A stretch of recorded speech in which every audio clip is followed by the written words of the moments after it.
retired U.S. Air Force Major Margaret, but we're going to call her Margie, Witt will help us explore issues related to equity and access in the military. Major Witt helped reshape history and the military stance on gays serving in the military through her legal challenge of the Don't Ask, Don't Tell policy. Just 8 years ago, Major Witt and thousands more military servicemen and women could be discharged because of their sexual orientation. Today, 8 years later, there's new conversations about who has the right to join the military with regard to transgender populations. So tonight, through a guided conversation facilitated by our own KLCC's Tiffany Eckert, we'll talk about issues of access and advocacy through Major Witt's own personal story. Later in the program, you will have the opportunity to ask questions. Now it is my great pleasure to invite KLCC's Tiffany Eckert and guest speaker, Major Margie Witt. Thank you. Thank you, President Hamilton. It's good to see everybody. So I want to begin with a quite pivotal question. At what point in your life did you know that you wanted to be a nurse? Whew. Wow. Thought we were going to start right out with it. Okay. Good one. That I wanted to be a nurse. Well, was it the first time I bandaged the dog? Or, was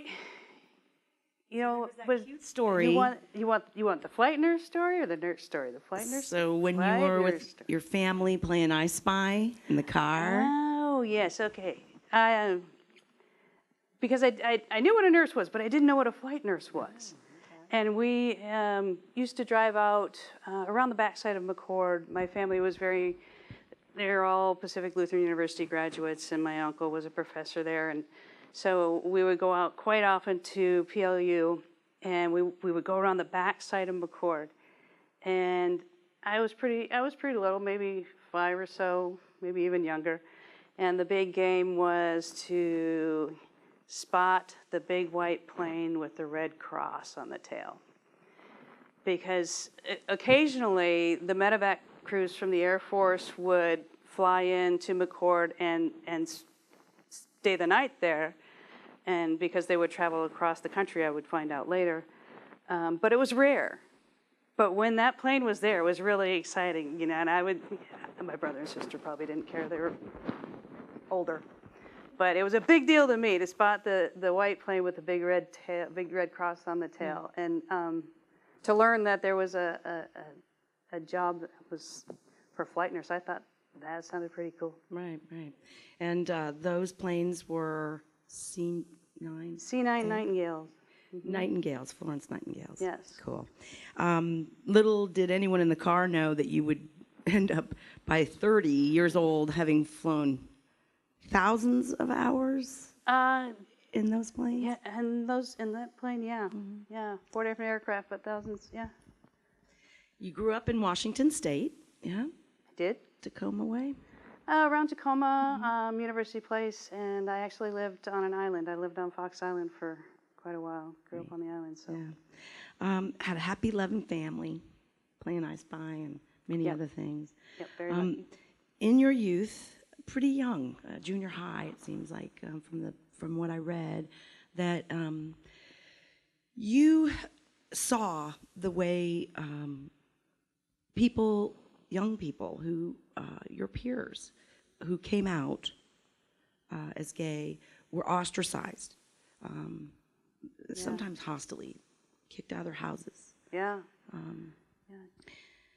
That's even before you realized that your sexual orientation. Is that true? Is that yeah.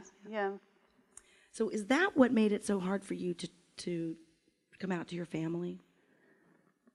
Absolutely, one of the reasons. I mean, watching what happened to them amongst my peers, even the church youth group was very shunning, and watching what parents would say, and even my mother, how she reacted in high school to a young woman who was basically outed on the softball team. That's when I kind of started. I had a name for things, and I started paying attention. I guess it opened my eyes to hearing the hostility towards gay and lesbian people, and it was really shocking to me how cruel that people could be. Yeah. And it took a long time, and we will get to the point at which you felt comfortable to talk to your parents who loved and supported you.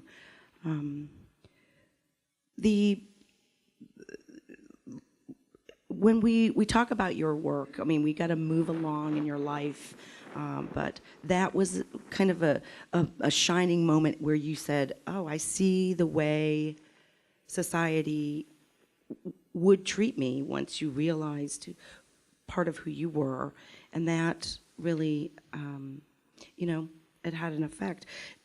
You get a degree from a Lutheran college, and you take a job at a hospital.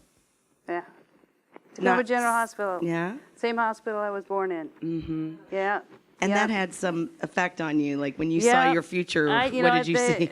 Growing up in the same place all the time, and I thought that's what I wanted to do, My parents had basically held the same job forever, and I thought that was the whole thing. And then I started to panic a little bit when I realized how unhappy the people that had been there for over 30 years were. And I thought, maybe this isn't it. Maybe there's more. Right. There's got to be more.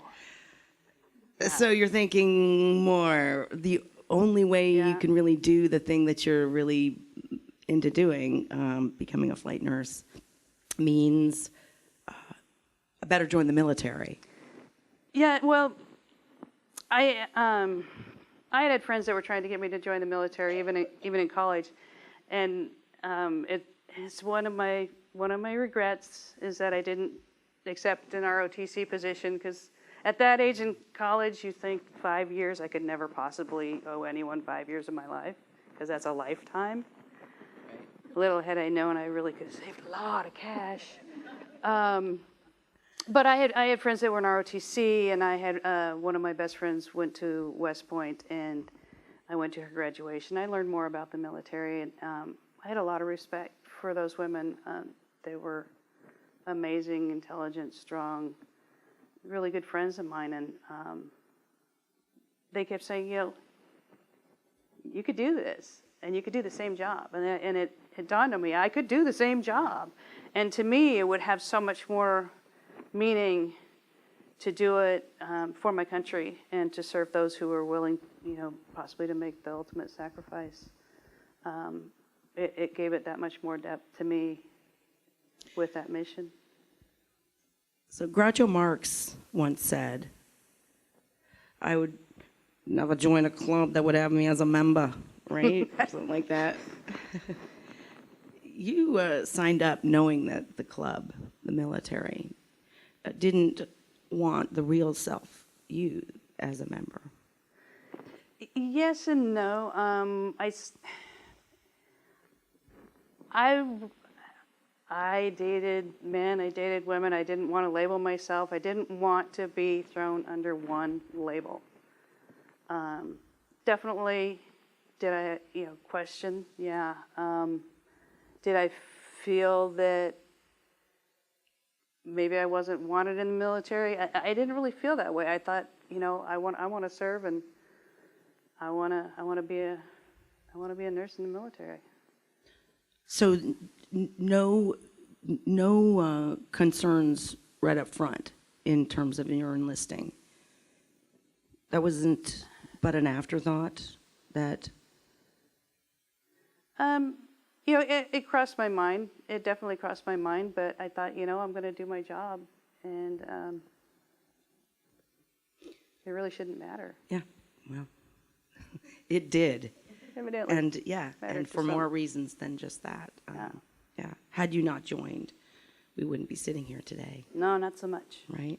But it is nice to see you all. great things have come. Right. Well, Yeah. once in, you were in very cohesive units. Yes. Yes. Well, I was an operating room nurse and a flight nurse, and you have teams that you work very closely with, and you know, all the unit members. You don't stay with the same team all the time. You have to get along with everybody and spend a lot of time together. Right, right. In pretty intense situations. Mm-hmm. And in addition to in the work, you had some pretty harrowing experiences that I want to touch on because I've found it just so amazing that in the first year, I think, that you were at Castle Air Force Castle Base, in California. So go with me. So it was 88, I think, that there was this mysterious physician's assistant. Oh. Remember that guy? Oh yeah. Oh, I remember that guy. Right. So Yeah. you were approached and asked for dates by men. Sometimes you just met them, and then they'd be like, "You want to go out?" Yeah, in fact, I met him actually with a group of hospital folks. I was introduced to him at the Officers Club. So, yeah, that was... Well, elaborate on that because, so he asked you out, and you're like, talk about Yeah, I what kind it of feel felt like I was set up a little bit because I ended up, and people always said it was too nice. Well, I ended up chatting with him, and everybody else kind of went home. And he had wanted to go to a movie, and other people were going to go, and then they decided not to, and I couldn't think of a good enough reason not to go. So I went, but I let him pick me up, and we went to the movie, and he had told the story. He was wearing his wedding ring, and I was like, so what's that? He told this really sad story about losing his wife in an accident to a drunk driver, and I thought, oh, okay, I'll go to this movie with you. And it was comical and not comical. He tries to put his arm around me. Don't even know this guy. Spills his Coke all over me. Smooth guy. Yeah. So I just want to get home, and luckily we get to the door, and I'm like, I got to be home by 10 because my mom calls because that's when the phone rates go down. So I know that phone's going to ring, so I need to be home, or my mom is going to worry about me. So luckily, just as I'm opening the door and he's trying to push his way in behind me, the phone rings, and I'm like, gotta go. And only to find out later, because I get called out of a meeting that I'm running in the hospital, because I asked around about this guy. He was supposed to be a PA in the hospital there doing some kind of fill-in work. And pulls me out of this meeting, and I told him, no, I don't know who you are, but nobody knows who you are, and you're really rude, and you need to go away. Then I don't know how long later, the hospital commander comes in and talks to my supervisor, and they come out and look at me, and they say, you need to, you could dress in civilian clothes, and you need to go over to the parking lot. And they're grinning, they're smiling at me, and they're like, you need to go over to the parking lot over at the base exchange, and there's a surprise waiting there for you. You're going to meet somebody. I'm like, a surprise? I'm like, is my family here? Why would I have to change into civilian clothes? So my mind's just reeling, and of course I go over, and I'm sitting in the parking lot. I'm like, okay, it's not even open yet. And I'm just sitting in this parking lot. This little blue military car comes and circles behind me. And I see the so-called PA sitting in the passenger seat. Then the driver gets out, and he's got the suit. I'm like, this is it. And he comes around and says, Lieutenant Witt? Mm-hmm. Will you come with us? And I thought, this is it. It's all over. Going down. You thought, this is it. All over. They're coming for me. They're coming for me. Yeah. Okay. Yeah. Who was it? It was the OSI, and they actually, I was still in uniform because I didn't have anything else besides scrubs. So they drove me all the way, an hour away to Fresno, in their car, talking to me, and took me to breakfast all under the guise of helping them out with drug information and controlled substances that nurses and anesthesia had access to, and any kind of drug activity. They gave me their card and said, you can't tell anybody we talked to you. Yeah. And so, again, the organization you speak of, this is the Office of Special Investigations, yes, OSI. Known for taking down. down... Gestapo-y kind of feeling you got there. Yeah. I want to just, without making light of it, but there was another, later that year, you reticently accepted another date with a guy who wanted to feed you Cajun food. That ended up... I should have given up dating a long time ago. Well, yeah. I didn't know that if you had dinner, you would be sexually assaulted. Yeah, pretty much, yeah. Right. Yeah. Did you feel that you were heard after those instances? Do you feel like you were kind of left hanging out there, or? Well, I didn't tell anybody. Okay. I didn't tell, no, because that opens a whole nother can of worms. And this same guy, he lived in this apartment complex that a gal I was dating lived in. So he started throwing comments across the courtyard, calling me all kinds of names. So, I mean, I wasn't going to bring attention to the issue. Right. Right, because anyone could then turn that into a direct threat to you and your future. Yeah, and this is before Don't Ask, Don't Tell, so yeah. You put up walls. You started to really kind of, at a certain point, be a little bit more detached to protect yourself. Absolutely, yeah. And kept military life and personal life completely separate. Then there was a point at which a young girl, a young service woman, very young, Tammy, yeah, was reaching out to you, probably for mentorship. Yeah, she was a young enlisted gal that I played basketball with, and there were maybe 2 officers on the team, and it's always difficult because you're not supposed to fraternize officer and enlisted. And I was really trying to uphold that standard and really kind of keep her at a distance because she just really wanted to be my friend. And she was a security police officer at the front gate, I mean, she wanted to polish my boots and make them shine like hers, and I came in the gate once and the gate guard brings out this stuffed animal and I'm like, oh, no. So she's giving me this gift. She's giving me gifts and I'm like, oh, no. And I just kept keeping her at this distance. It's got, you're enlisted. I'm an officer. I can't hang out with you. I can't be around you. And there was no interest there. We were friends and we played ball together. But she was a great gal. And then it was later after basketball season, a couple of the players came they found me at my apartment and they said that she had been killed in a head-on on the highway. Sorry. Whew. Haven't talked about this in a while. I felt horrible. So what I want to get to is that you felt horrible and you could have felt very guilty too, but you turned that into some kind of a resolve, it seems to me. You remember what you said to yourself? At a certain point you said... Yeah, I mean, I believe in the officership and the fraternization issue, but I didn't have to put up that wall so strong, and I didn't have to keep her at such a distance.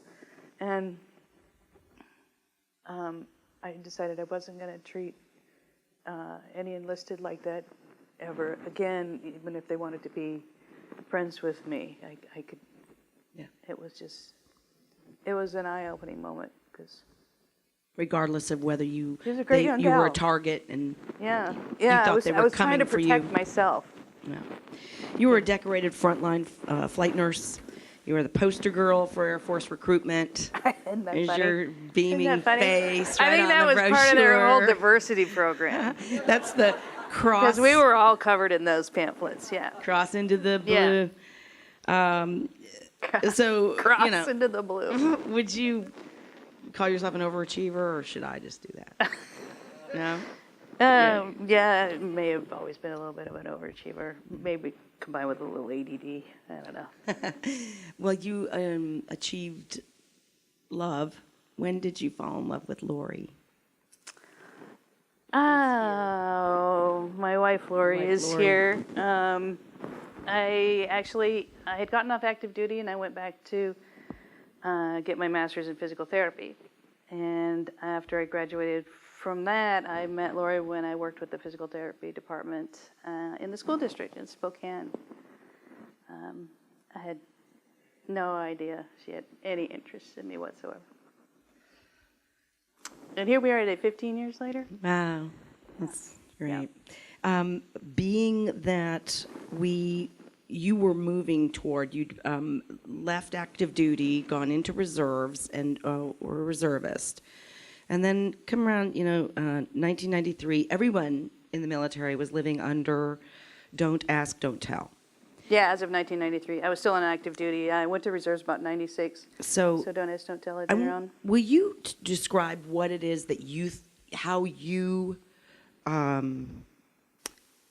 saw that don't ask, law, don't tell? right? How it affected you or its effects on others? Well, I think the general consensus, and we all thought it was policy, not an actual law, but the general belief was that, yes, you could continue to serve as long as you didn't tell anybody and nobody asked you.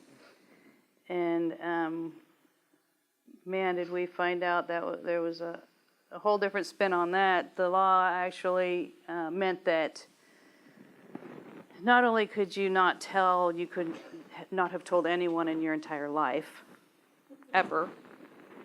And it didn't have to be just you telling, it could be anybody telling. Anybody could pick up the phone, send an email. And then you had to prove that you weren't. How do you do that?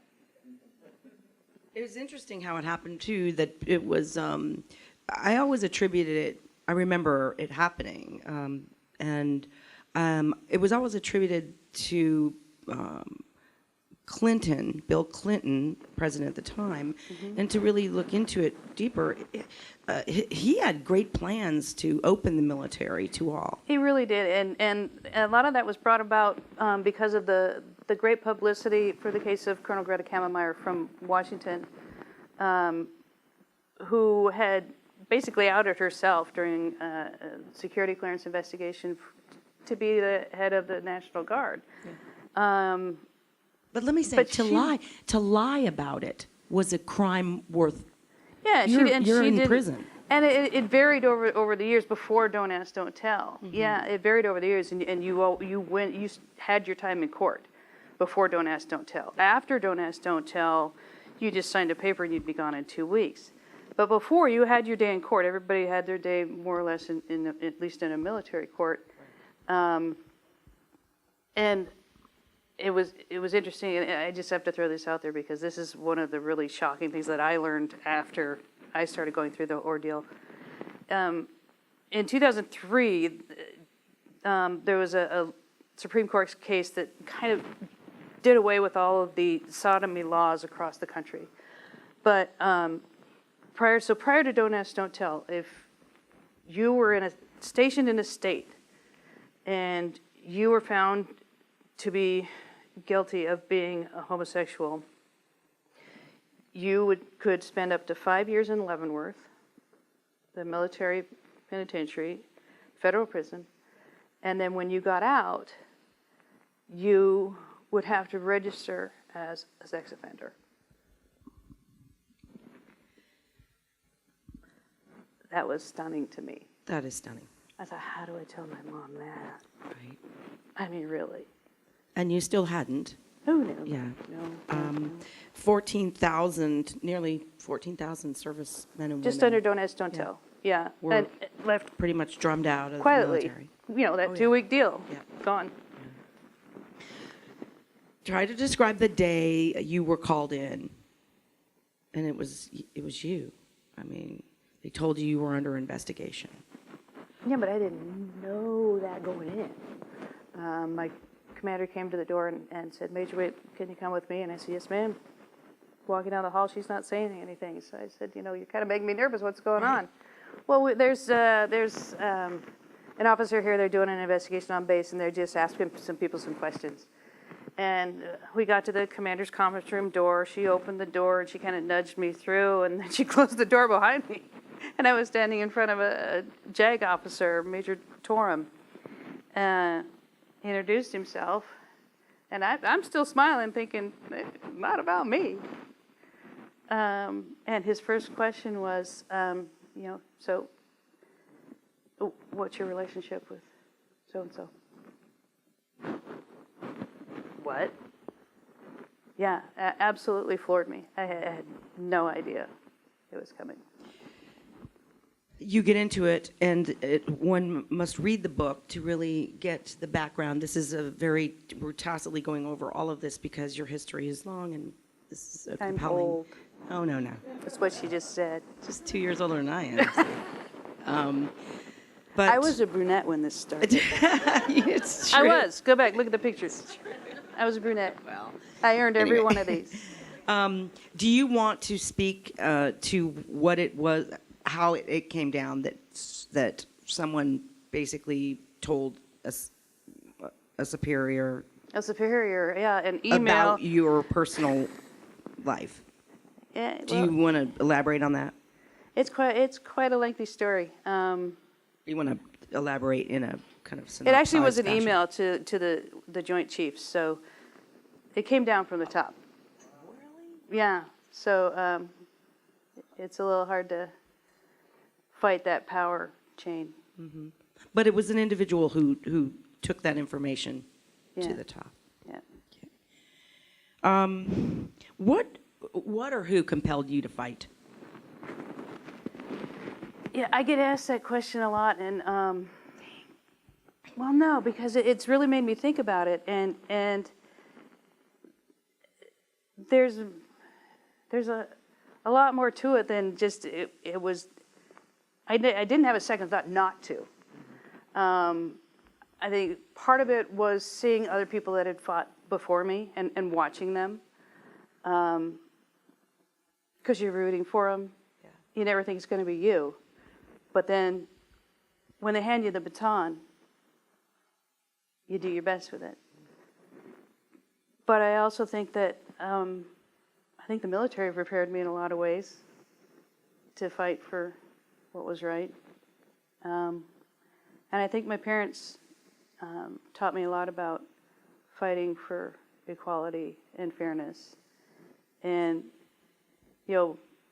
had to fight for a lot of things, even just growing up, you can't play ball, you're a girl. Started young, I was kind of, yeah. Yeah. Interesting, though, that the military would have prepared you to fight itself. Absolutely. Yeah. You needed legal counsel. You needed someone to represent you in court. You were... I didn't know how bad you need that. I mean, that's why... pretty much need it. Yeah, Yeah. That's why so many folks left quietly. I mean, how do you fight the military? How do you fight the U.S. government? I could have...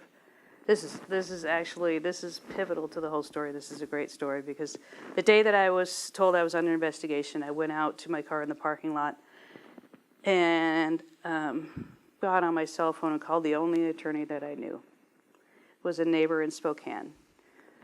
She had happened to work back in Seattle in the late 80s when there's another case going on for Sergeant Perry Watkins. And Sergeant Perry Watkins had an attorney named Jim Loebsense who worked with the ACLU on his case, and he won. I didn't know that my neighbor Jan had helped Jim Loebsense because they worked in the same law firm back in the 80s. And she had helped work on that case, volunteered her time. So before I even drove from McCord from Tacoma home to Spokane. By the time I got home, I had a phone conversation and a meeting set up with one of the top civil rights attorneys in the country. Who does that with one phone call? Small world. Well, it gets even smaller because I meet with him. He agrees to take the case if I really understand that it's going to take about 10 years to go through. But he then goes to the ACLU again because they had backed him in the case 20 years prior with Perry Watkins.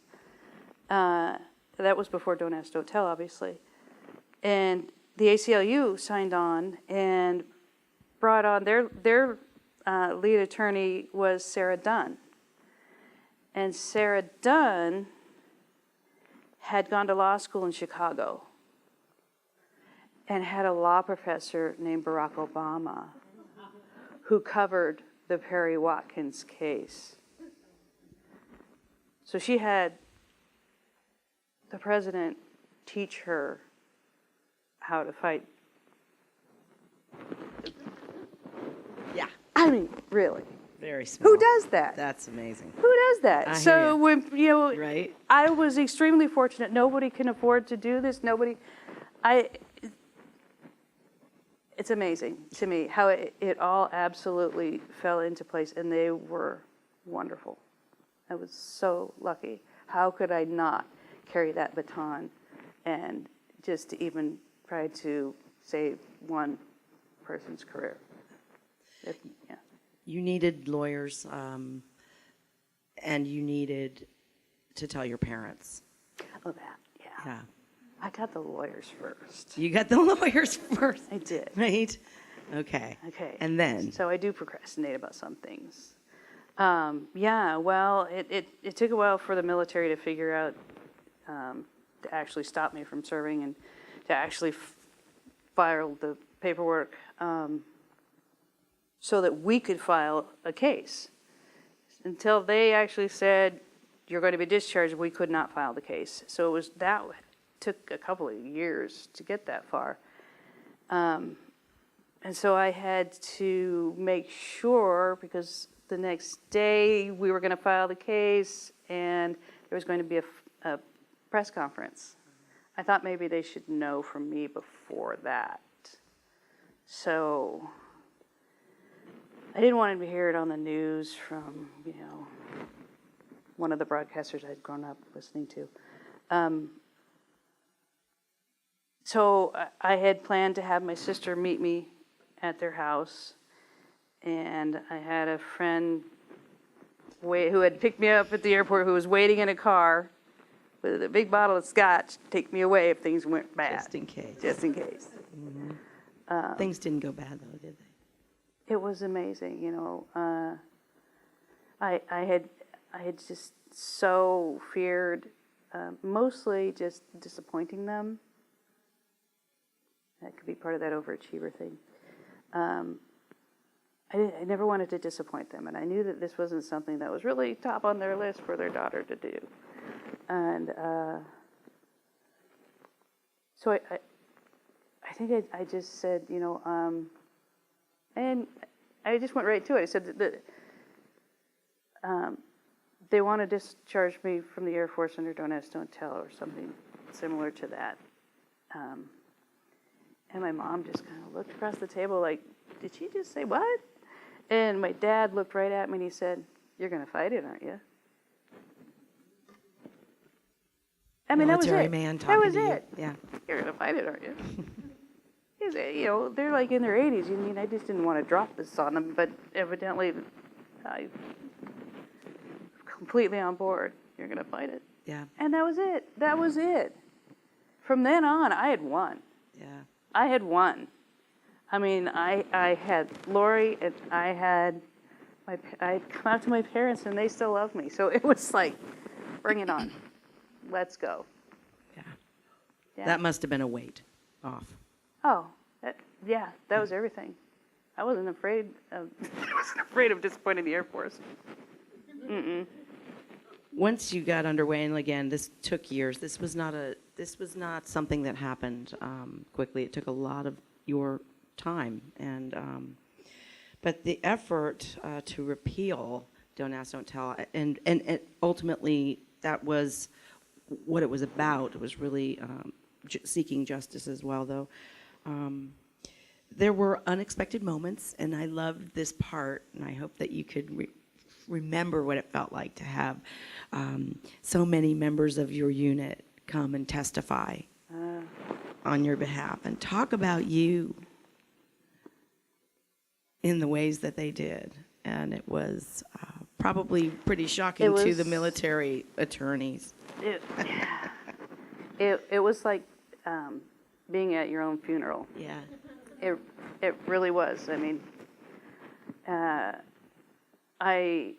they're my heroes because, you know, for a week and a half they came in day after day, taking the stand. Some even in uniform, and they were there for me, but they were there for all of us because they were taking a stand. They were taking the stand for what was right. Yeah.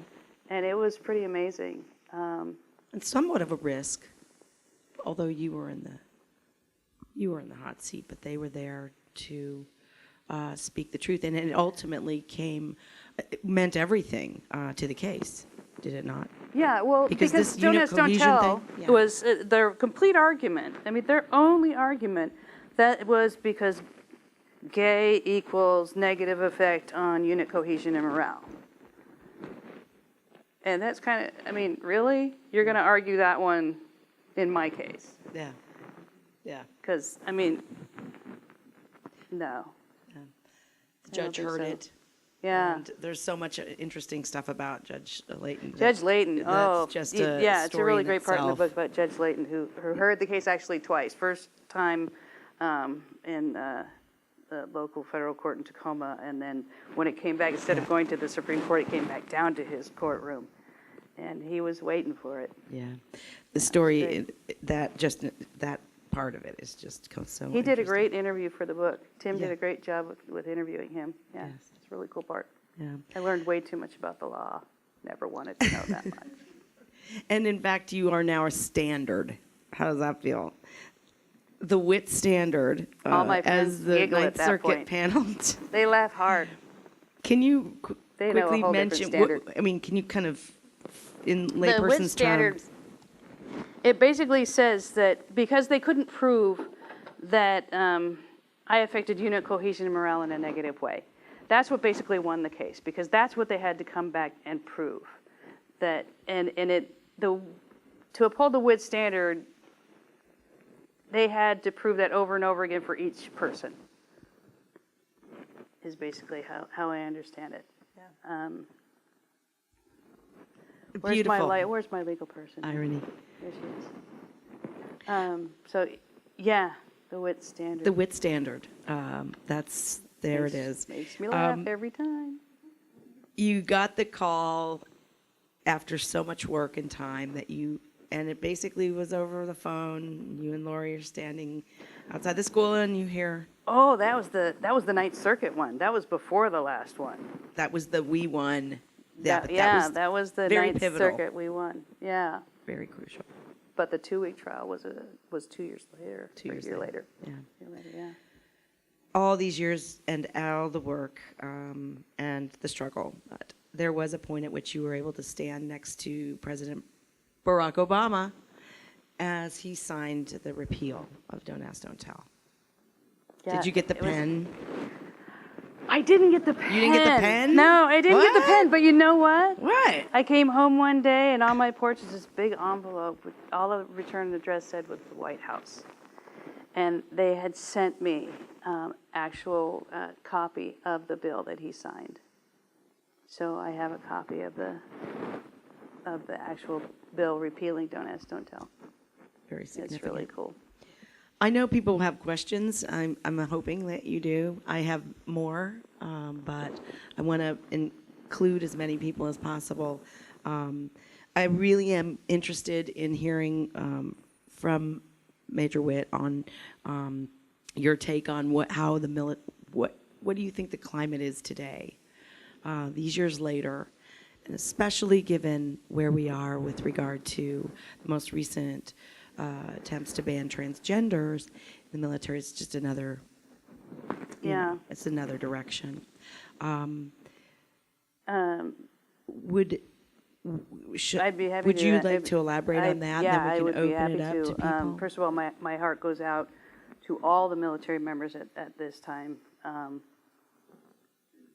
One thing that you want to feel as a soldier is that you have faith in your leadership, and I don't know that they're feeling that right now. So my heart goes out to them, and I have faith in those generals to do the right thing for this country and for the world. And you kind of have to hold on to that.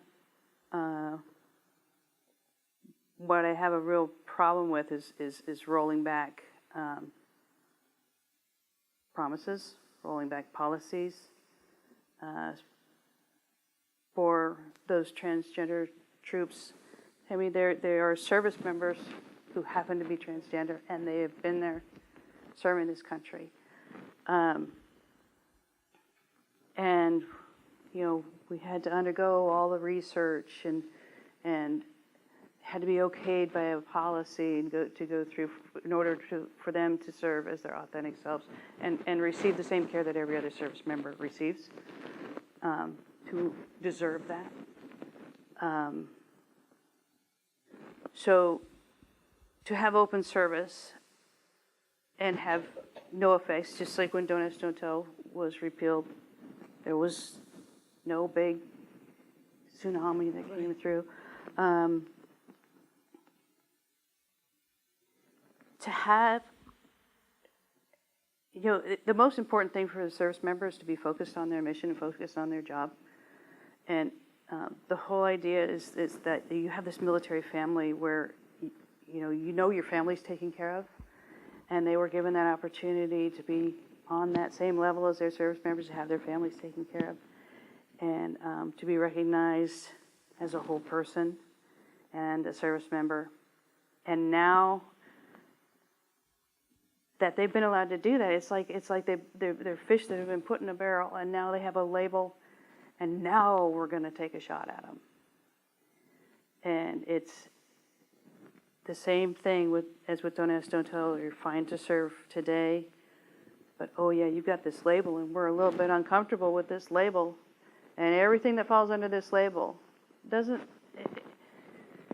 a label doesn't make the person. And that's a bit, no, I won't, okay. The label doesn't, it's not this blanket cover. And that's kind of what we had to prove in my case too. So, fine yesterday, got this label, we're deciding to go after you today, now that you're an open target. And so these folks don't know what's going to happen to them in the future. They don't know if they're deployed, if they're going to be deployed, what's going to happen to their family, what kind of a discharge might they receive down the road. The service member next to them now doesn't know if that person's going to be there to do their job the next day. So you want to talk about affecting unit cohesion and morale in a negative way. Pull that unit member out of that unit and leave that hole, and see how that affects everybody around them. I mean, that tweet, and every time it comes out, it humiliates, it dehumanizes, and it disrupts exactly what we're trying not to do. I mean, it's just, sorry. It's just, sounds like we are going to be needing a new standard there, right? Man, yeah. I have much more, but I would love for folks to, if anyone has a question, I welcome the audience to.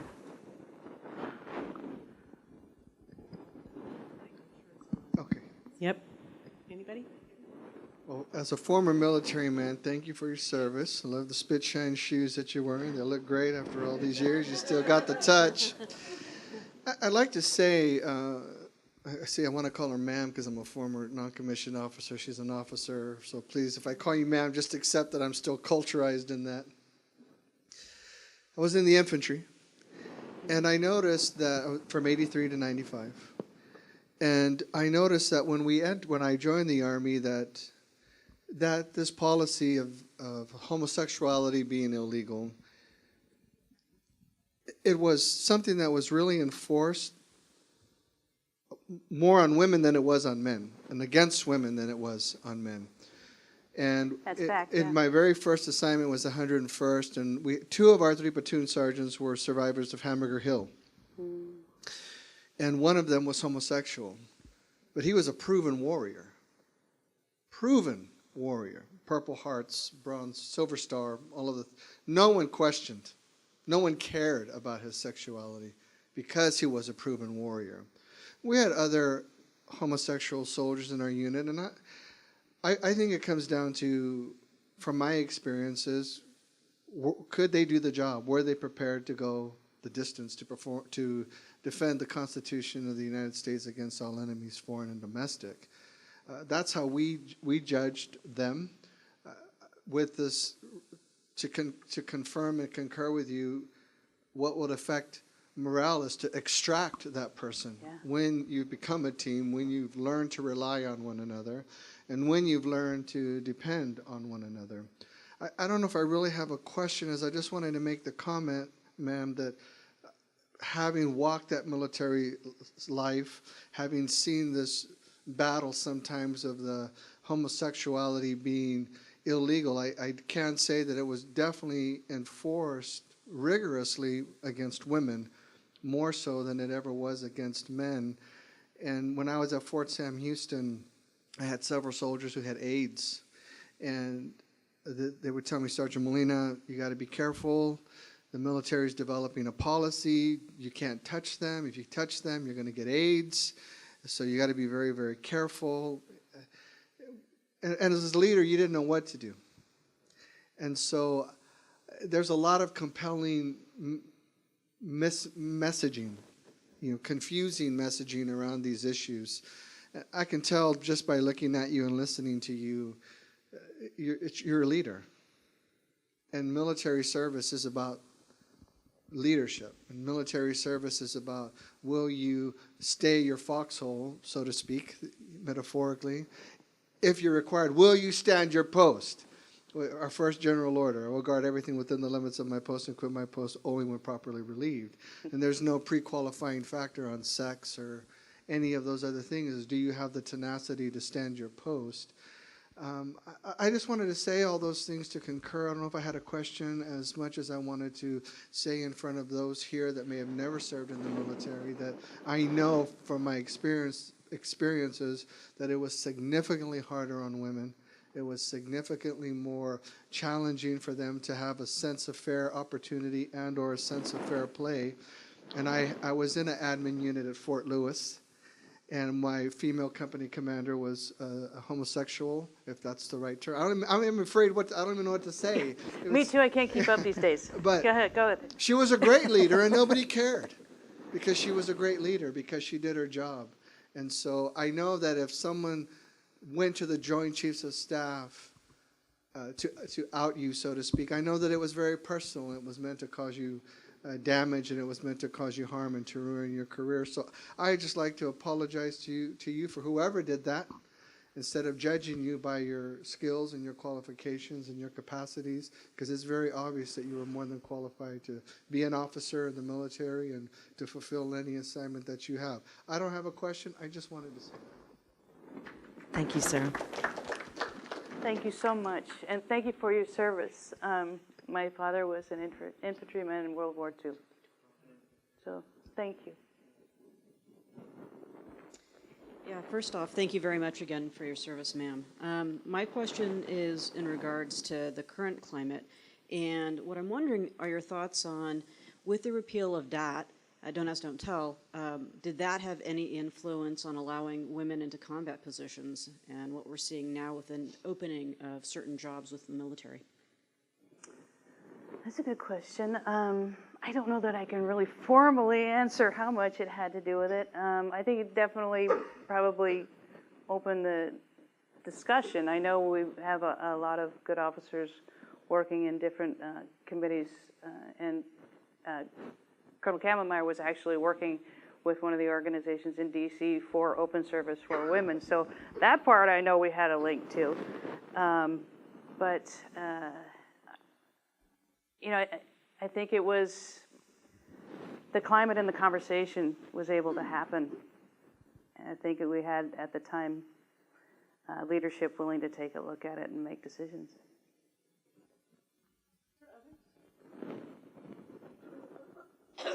Cold. Excuse me, I'm a cold. I can't sorry. believe I got through my classes today, but I did. So I'm a chemistry teacher here at LCC, and I had a student who was just terrific. I loved him to death. He's gay. And he married a lesbian in the military to try to hide their sexual orientation. They both got outed, and they both got kicked out. And anyway, when you're talking about the situation of trying to prove that the fact that you're not heterosexual has a detrimental effect on your the morale or whatever it is of the people you work with. Did you ever think about your assault and thinking about how heterosexual men have such a detrimental effect on the morale of people because of their sexual assault, which apparently is rampant in the military? I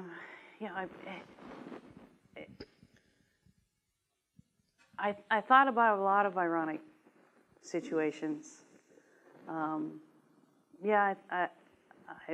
probably thought about that. I also thought about the fact that, we were now allowing felons to serve, but we weren't worried about unit cohesion and morale. I mean, there were so many things that didn't make sense to me because it didn't make sense in the first place. So it didn't do me any good to kind of compare those things, but it didn't make sense to have such a blanket statement and to try to uphold it. And I knew people too that would marry somebody in order to try to stay out of the investigations. Yeah. There was some desperate decisions. Let me address just a little bit further. I'm sorry. I will so get you. You are Air Force.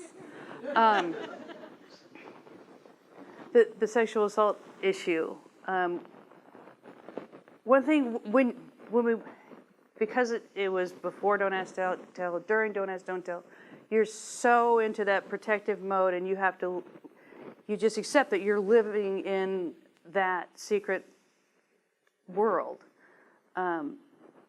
What I didn't realize until talking about it after the fact and later was I knew it made me more susceptible to situations of being blackmailed or something on dates and things like that. But I didn't realize that the whole policy and having to go through all of that was military sexual trauma. Of having to hide your identity, you couldn't be who you were. You had to evade everything, and there was a whole discussion that I had with a military social worker counselor that approached the whole issue of that was military sexual trauma that so many of us went through or were put through. So that was just one addition I wanted to make to that. I'm sorry. Air Force. Hello again. I'm just wondering, what would your main bit of advice be should a tweet actually become law and policy, which is weird to say out loud, but should that happen, and should those trans service people be suddenly removed and find themselves, just taken out of the game and away from the mission, what would be your main piece of advice to those people as well as the units that want to support them in fighting the repeal of a tweet? And that's the tough issue is that from within the military, you can't fight, you can't say anything, and you can't speak out and talk against it. So it's just kind of ironic. And you rely on other people to do that. And I'd say, at least I would say, I've got your back, and continue to speak out. And, it's like when the tweet first came out, I was doing a lot of radio shows, and I would just tell them, keep your head down, keep, focus on your job, and be the best soldier, airman, coastie, Marine that you can be, because that is why you are where you are. Focus on your job, focus on the mission, and we've got your back.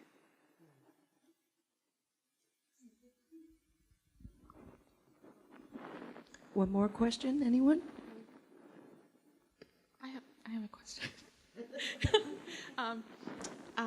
I wonder, you obviously have a lot of respect and esteem for the military and your military experience, and I guess I wonder, how do you reconcile that with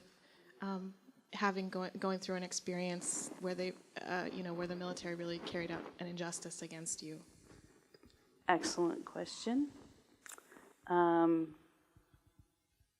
Because a lot of people expect a lot of anger. And I had to search within myself, what is it that I feel about the military? But I mean, I only wanted to get back. I mean, it took a long time for my attorney to calm me down. Like, this isn't going to happen, at least for a long time. So I don't have that anger, and it didn't do me any good to hold on to any of that. Really, Lori and I would really work on the good things that were going on, and I can tell you the reason I wanted to go back in was for the people that I was serving with.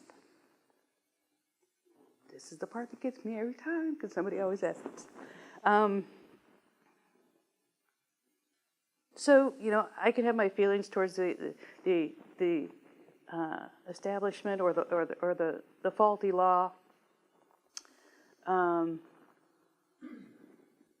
but I would have gone back had I not gotten so old. But it's the people that I served with and the people that continue to serve that I hold in my heart. It was the best decision I made. I can still say that today. Didn't your attorney say there's no crying in No litigation? crying in baseball. No crying in He'd baseball. tell me over and over again. No crying in baseball. I'd And like then to- he'd say we were only in the second inning. Oh! How many years I had to hold this in? If I may, I just point Sorry. out the book is available and it's a very good read. And the foreword was written by aforementioned Colonel Kammermeyer. And she has a story in her own. I'm surprised there's not a book with. No, She Serving in has a couple Silence. books. Yeah, the Serving movie in Silence, too. Right. The Book and movie. Oh, movie. Meryl.